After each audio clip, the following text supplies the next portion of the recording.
2-3 കാര്യങ്ങളൊന്ന് പറയേണ്ടതായിട്ടുണ്ട്. ഒരു സമയം എനിക്ക് കിട്ടണതിന്. ഒന്നാമതായിട്ട് ഈ മാറാട് കലാപമാവട്ടെ, അതിനു മുമ്പ് നടന്ന കലാപങ്ങളാവട്ടെ, അതൊക്കെ ഒരു കഴിഞ്ഞ കാലഘട്ടത്തിന്റെ യാഥാർത്ഥ്യങ്ങളാണ്. അതിൽ തന്നെ തലശ്ശേരി കലാപത്തെ കുറിച്ച് അന്വേഷിച്ച വിധേയത്തിൽ കമ്മീഷൻ അടക്കമുള്ള ആളുകൾ വളരെ കൃത്യമായി ഇതിന്റെ കാരണങ്ങളിലേക്ക് വിരൽ ചൂണ്ടിയിട്ടുണ്ട്. അന്നത്തെ കമ്മ്യൂണിസ്റ്റ് പാർട്ടികളുടെ പ്രശ്നങ്ങളിലേക്ക് വിരൽ ചൂണ്ടിയിട്ടുണ്ട്. പിണറായി വിജയൻ അടക്കമുള്ള ആളുകളുടെ ഇൻവോൾവ്മെന്റ് അതുമായി ബന്ധപ്പെട്ട് പല രീതിയിൽ ഉയർന്നു വന്നിട്ടുണ്ട്. അപ്പൊ അതൊക്കെ ഒരു കാലഘട്ടത്തിന്റെ കാര്യങ്ങളാണ്. ഞാൻ ചോദിക്കട്ടെ, ഇവിടെ കഴിഞ്ഞ UDF ഗവൺമെന്റിന്റെ സമയത്ത് 5 വർഷം ഉമ്മൻചാണ്ടി ഭരിച്ചിരുന്ന സമയത്ത് ഏതെങ്കിലും തരത്തിലുള്ള കലാപങ്ങൾ ഈ നാട്ടിലുണ്ടായിരുന്നു? എന്നാൽ അതിന്റെ തൊട്ട് മുൻപ് ശ്രീ VS അച്യുതാനന്ദൻ കേരളത്തിന്റെ മുഖ്യമന്ത്രിയായിരുന്ന അവസരത്തിലല്ലേ ഭീമാപള്ളി വെടിവെപ്പുണ്ടായത്? കേരളത്തിന്റെ ചരിത്രത്തിൽ ഇത്രയധികം ആളുകളെ ഒരുമിച്ച് കൂട്ടക്കുരുതി നടത്തിയ ഒരു വെടിവെപ്പ്, അത് അന്ന് ആഭ്യന്തര വകുപ്പ് മന്ത്രിയായിരുന്ന ശ്രീ കോടിയേരി ബാലകൃഷ്ണന്റെ നിർദ്ദേശപ്രകാരമായിരുന്നില്ലേ? 6 ആളുകളെയല്ലേ കേരളത്തിലെ പോലീസ് അന്ന് അകാരണമായി വെടിവെച്ചു കൊന്നത്? ഇവരുടെ ഗവൺമെന്റിന്റെ സമയത്തല്ലേ? ഭീമാപള്ളിയിൽ അന്ന് വെടിവെപ്പിന് ഏതെങ്കിലും തരത്തിലുള്ള സാഹചര്യം ഉണ്ടായിരുന്നോ? അപ്പൊ ഇവരാണ് മുസ്ലിം വേട്ട നടത്തുന്നത്, ഇവരാണ് വർഗീയ കലാപങ്ങൾ ഓരോ കാലത്തും ഉണ്ടാക്കുന്നത്. അതുകൊണ്ട് തന്നെ ഈ പുകമറ അത് യഥാർത്ഥത്തിൽ എന്തിന്റെ കാരണം കൊണ്ടാണ് എന്ന് തിരിച്ചറിയാനുള്ള വിവേകമൊക്കെ കേരളത്തിലെ ജനങ്ങൾക്കുണ്ട്. ഇവിടെ ജമാഅത്തെ ഇസ്ലാമിയെ കുറിച്ച് പറഞ്ഞു. ജമാഅത്തെ ഇസ്ലാമിയെ കുറിച്ച് മാത്രമല്ലല്ലോ പിണറായി വിജയൻ അഭിമാനത്തോടു കൂടി പറഞ്ഞത്, RSSനെ കുറിച്ച് പോലും അഭിമാനത്തോടു കൂടിയല്ലേ പിണറായി വിജയൻ പറഞ്ഞിരുന്നത്.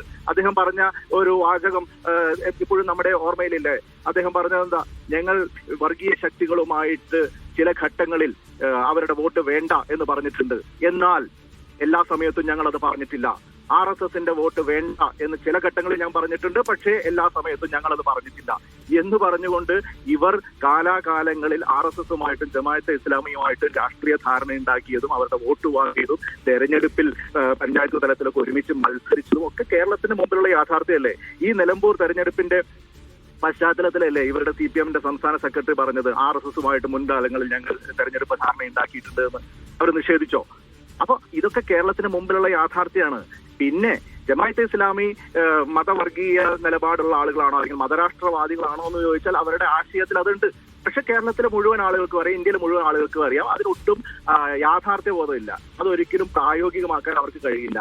ഇന്ത്യ പോലെ 14-15% മാത്രം മുസ്ലിങ്ങളുള്ള ഒരു രാജ്യത്ത് അതിൽ തന്നെ ഏതാണ്ട് 95% ആളുകളും ജമാഅത്തെ ഇസ്ലാമിയെ ആ നിലയിൽ നോക്കിക്കാണുന്ന ഒരു നാട്ടിൽ മുഖ്യധാര രാഷ്ട്രീയ പ്രസ്ഥാനങ്ങളുടെയും മുഖ്യധാര രാഷ്ട്രീയത്തിന്റെയും ഭാഗമായി ഇന്ത്യയിലെ മതന്യൂനപക്ഷങ്ങൾ ജനാധിപത്യത്തിന്റെ പാതയിൽ നിൽക്കുന്ന സമയത്ത് ഈ പറയുന്ന ആശയത്തിന് ഒരു പ്രസക്തിയുമില്ല, അതിലൊട്ടും പ്രായോഗികതയില്ല, അതിനെക്കുറിച്ച് ഒട്ടും ആശങ്കപ്പെടേണ്ടതില്ല എന്ന് തന്നെയാണ് നമുക്ക് പ്രായോഗികമായിട്ട് മനസ്സിലാക്കാൻ കഴിയുക. പിന്നെ ഇവരുടെ പുസ്തകങ്ങളിൽ നോക്കുമ്പോൾ ഇവരുടെ പുസ്തകങ്ങളിലുണ്ടല്ലോ ഇവരുടെ പാർട്ടി ഭരണഘടനയിൽ ഇവർ ഡിക്റ്റേറ്റർഷിപ്പിന്റെ വക്താക്കളല്ലേ എന്ന് വെച്ച് കമ്മ്യൂണിസ്റ്റ് പാർട്ടി ഇവിടെ വന്ന് തൊഴിലാളി വർഗ സ്വേച്ഛാധിപത്യം നടപ്പാക്കുമെന്ന് ആരെങ്കിലും പേടിക്കുന്നുണ്ടോ? കാരണം അവനെക്കൂടെ കൂട്ടിയാൽ കൂടില്ല എന്ന് നമുക്കറിയാം. അപ്പൊ അതൊക്കെ ആ നിലയിൽ കാണേണ്ട കാര്യങ്ങളാണ്. തെരഞ്ഞെടുപ്പ് അടുക്കുമ്പോൾ ജമാഅത്തെ ഇസ്ലാമി എന്ന് പറയുന്ന ഒരു പൊന്തയമെ തല്ലി മുസ്ലിം സമുദായത്തെ അപരവൽക്കരിക്കാനും സംഘപരിവാറിന്റെ വേട്ടയ്ക്ക് അവരെ എറിഞ്ഞു കൊടുക്കാനുമുള്ള അജണ്ടയാണ് ഇവർ നടത്തിക്കൊണ്ടിരിക്കുന്നത് എന്നുള്ളതാണ് എന്റെ പോയിന്റ്. ഇത് തന്നെയാണ് ഇലക്ഷൻ സമയത്ത് നരേന്ദ്രമോദിയും ചെയ്യാറുള്ളത്. ഇപ്പൊ ഇവിടെ AK ബാലൻ പറയുന്നത് UDF അധികാരത്തിൽ വന്നാൽ ആഭ്യന്തര വകുപ്പ് ജമാഅത്തെ ഇസ്ലാമി ഭരിക്കും. ഇത് തന്നെയാണ് ഗുജറാത്ത് തെരഞ്ഞെടുപ്പിൽ നരേന്ദ്രമോദി പറഞ്ഞത്. കോൺഗ്രസ് അധികാരത്തിൽ വന്നാൽ അഹമ്മദ് പട്ടേൽ മുഖ്യമന്ത്രിയാവും, പാകിസ്ഥാൻ ഭരിക്കുമെന്നാണ് പറഞ്ഞത്. കോൺഗ്രസ് അധികാരത്തിൽ വന്നാൽ ഹിന്ദു സ്ത്രീകളുടെ മംഗൾസൂത്ര താലിമാല മുസ്ലിങ്ങൾ കവർന്നെടുത്തു കൊണ്ടുപോകും, അതിന് കോൺഗ്രസ് കൂട്ടുനിൽക്കും എന്നൊക്കെ പറഞ്ഞുകൊണ്ട് എന്തുമാത്രം വർഗീയതയാണ്, എന്തുമാത്രം അപരവൽക്കരണത്തിനുള്ള അവസരങ്ങളാണ് ഇവർ ഒരുക്കി കൊടുക്കുന്നത്. പിന്നെ ഇവിടെ ജയിക്ക് പറഞ്ഞ മറ്റത്തൂർ അടക്കമുള്ള കാര്യങ്ങൾ, മറ്റത്തൂരിൽ ഒരു കോൺഗ്രസ്സുകാരനോ BJP പോയിട്ടില്ല, ഒരു BJPയുടെ ആളും അവിടെ പ്രസിഡന്റോ വൈസ് പ്രസിഡന്റോ ആയിട്ടില്ല. അവിടെ ഒരു ക്രിസ്ത്യൻ വനിതയാണ് പ്രസിഡന്റ് ആയത്, ഒരു മുസ്ലിമാണ് അവിടെ വൈസ് പ്രസിഡന്റ് ആയത്. BJPക്ക് അവിടുത്തെ ഭരണത്തിൽ യാതൊരു പങ്കാളിത്തമില്ല. ഞങ്ങൾ